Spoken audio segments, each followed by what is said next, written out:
Saya pernah cerita juga tuh yang diceritakan Habib Umar bin Hafid tentang orang yang minta tunjukin kamar mandi. Ingat nggak? Tuh kan?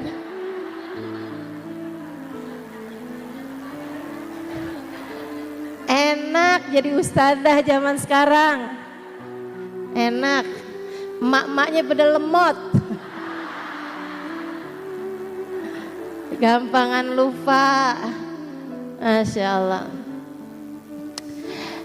Ada dulu seorang perempuan nyari kamar mandi di sebuah negeri Arab sana ya.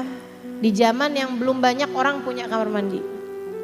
Ada seorang laki-laki pemuda umur 20-an tahun. Dia punya kamar mandi dalam rumahnya dan itu jarang. Jadi ini ada seorang perempuan di jalanan pakai penutup muka apa semua karena memang di Arab semua perempuan kayak begitu.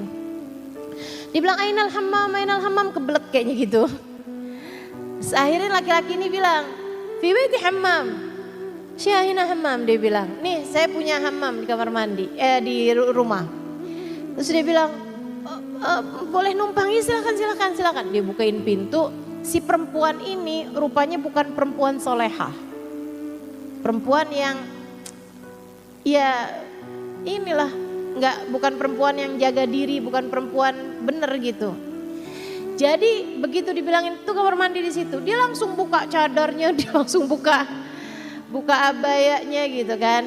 Ada baju dalemannya yang dia langsung buka kerudungannya gitu. Dia masuk ke dalam tuh kayak pakai daster pendek gitu kan. Yang laki-laki ini lihat tuh, putih, mulus, cantik, rambutnya hitam, tergerai, panjang gitu. Terfitnahlah laki-laki ini.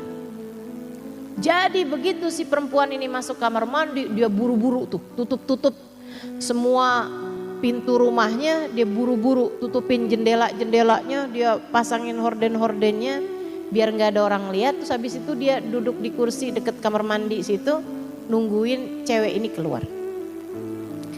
Cewek ini keluar, dia langsung samperin. Dia bilang, kamu gak bisa pergi dari rumah saya sebelum kita diajakin zina.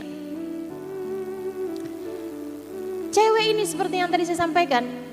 Ingat gak nih saya cerita ini? Udah ingat sekarang? Udah kalau gitu gak saya lanjutin. Lupa Ustazah, kalau gitu yang ingat ceritain sama yang lupa. Akhirnya dia bilang, perempuan ini seperti yang tadi saya sampaikan bukan perempuan soleha, bukan perempuan terjaga, bukan perempuan polos, tapi perempuan yang memang nakal gitu kan.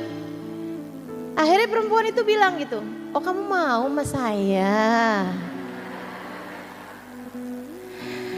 Kamu kok gitu sih, saya juga mau loh sama kamu. Dia malah semakin agresif gitu kan sama cowok itu gitu. Lah cowok tuh kalau digituin jadi takut malahan. Tapi bukan dia hilang nafsunya gitu, enggak. Semakin nafsu cuman maksudnya kayak jadi tunduk gitu kan. Terus dia bilang, cuman masalahnya saya lapar banget nih. Kalau kamu beliin dulu gado-gado di ujung jalan, kayaknya enak deh gitu. Nah karena dia pikir ini cewek mau gitu kan, akhirnya dia bilang, iya saya beliin dulu, tunggu ya. Iya sayang, jalan aja. Jadilah dia pergi beli makanan, si cewek ini kabur. Dipakai bajunya dia kabur. Udah tuh, dosa besar itu tidak terjadi. Dosa besar yang dia ingin lakukan itu tidak terjadi. Dan dia tidak pernah menyesali hal itu. Justru yang dia sesali adalah kenapa sampai gak jadi. Ini cerita dia zaman muda, habisnya itu dia nikah, habisnya itu dia punya anak, habisnya itu dia juga sampai dengan tua, habis itu dia anak-anaknya pada nikah, dia punya cucu, segala macam nih sampai dia tua gitu. Saat umur dia di atas 60-an tahun, dia 70-an bahkan mungkin saat dia tua nih teman-teman. Datang sakaratul maut, tiap kali ditalkin kalimat la ilaha illallah nggak bisa nyebut. La ilaha illallah. Dulu ada cewek cakep bet dah. La ilaha illallah, nyariin kamar mandi dia. La ilaha illallah, gue tunjukin dah kamar mandi dalam rumah gua. La ilaha illallah, pokoknya udah. Dia bergumam gak jelas cerita tentang perempuan yang waktu itu. Itu dosa zaman umur dia 20 tahun. Sekarang dia udah umur 70 tahun. Tapi dosa itu tidak pernah dia sesali. Dia gak pernah ada ceritanya, ya Allah alhamdulillah tuh hari gak jadi ngerjain. Kalau enggak kan saya punya dosa besar ya Allah. Kayak apa rasanya? Betapa malunya saya ya Allah kalau saya menghadapmu dengan membawa dosa besar semacam itu. Dia gak pernah sesali itu. Tiap kali ingat, iya kenapa goblok gue beliin gado-gado tuh hari gitu. Tiap ingat yang dia sesali adalah gak jadinya dia bikin dosa. Bukan dosanya yang dia sesali. Sampai membuat dia keluar gak bisa lidahnya berucap kalimat la ilaha illallah. Hal yang bisa menjadikan orang keluar dari Islam sehingga Allah Subhanahu wa taala ngelihatnya kayak yang enggak beriman nih di sisi Allah. Al-ma'asi baridul kufur. Kemaksiatan yang enggak ditaubatin. Dosa yang tidak ditaubati, tidak disesali. Itu banyak juga yang menjadi penyebab iman tercerabut dari dalam hati di saat sakaratul maut. Ini ngeri juga nih. Dosa yang tidak ditaubati teman-teman. Makanya saya sering sampaikan gitu kan di majelis-majelis kita. Dosa taubatilah semanis apapun dosa itu. Saya gak bilang seburuk apapun dosa itu kamu harus taubatin, enggak. Karena terkadang ada beberapa dosa tuh yang rasanya manis. Kayak ketika kamu mengenang mantan.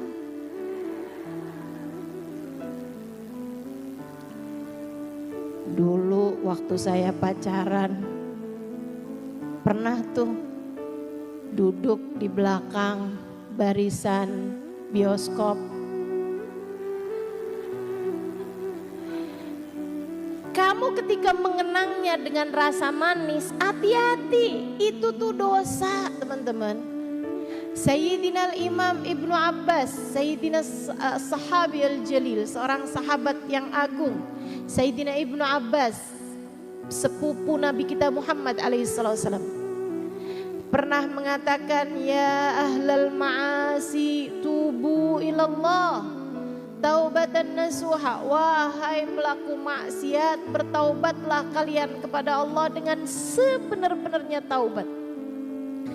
Sesalilah dosa seperti apapun dosa tersebut, sebab ketika kalian tidak mentaubatinya, tidak menyesalinya, setiap kali kamu ingat dosa tersebut dan kamu merasa manisnya dosa itu berulang, ketulis lagi kamu kayak mengerjakan dosa tersebut. Makanya jangan sampai kita nih udah hadir majelis, hampir tiap berapa hari sekali kita hadir majelis, kumpul sama jamaah majelis, sholat gak tinggal, ibadah gak tinggal, tapi tiap hari ditulis zina, ditulis judi, karena ingat pernah main judi dan menang. Hati-hati. Dosa semanis apapun harus kamu taubati. Kadang kalau nggak ditaubati bisa jadi sebab Allah Subhanahu wa taala merasa marah, murka kepadamu sehingga mencabut iman yang telah Allah anugerahkan kepadamu itu.